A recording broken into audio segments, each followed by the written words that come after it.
ગેરકાયદે લોકોને અમેરિકા મોકલનાર એજન્ટની માતાએ પ્રતિક્રિયા આપી છે। એજન્ટ ભાર્ગવ દરજીના માતાએ ભાર્ગવ દિલ્હી ગયાનો દાવો કર્યો। કોઈને મદદ કરવા માટે ભાર્ગવ ગયો હોવાનો તેની માતાએ દાવો કર્યો છે। અમે જ્વેલર્સનો ધંધો કરી રહ્યા છીએ। બીજા મિત્રોની મદદ કરવા માટે ભાર્ગવે કહ્યું હતું। ફ્રાન્સથી પરત મોકલાયેલા વિમાનની તપાસમાં એજન્ટ ભાર્ગવ દરજીનું નામ ખુલ્યું હતું। હજારો લોકોને ગેરકાયદે વિદેશ મોકલવાના કેસની તપાસમાં 7 ગુજરાતી એજન્ટના નામ ખુલ્યા હતા।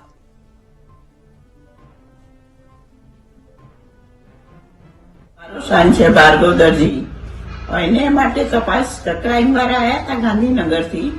એમાં તો અમારે જવાબ આપી આવ્યો અને મોબાઈલ પણ ત્યાં જમા છે એનો। પછી અમદાવાદથી ક્રાઇમ વાળા આવ્યા હતા, એટલે અહીંયા નથી, એ ધંધા માટે દિલ્હી ગયો છે અને આવશે એટલે એની પ્રોસેસ પૂરી કરી દેશે। અમારો જ્વેલરીનો ધંધો છે અને એમાં આનું નામ આવ્યું છે કે કોકની મદદ કરવા માટે એનું નામ આવ્યું છે અને પેપરમાં આ સમાચારમાં આવ્યું ને ત્યારે અમને જાણ થઈ કે એનું નામ આવ્યું છે એમ।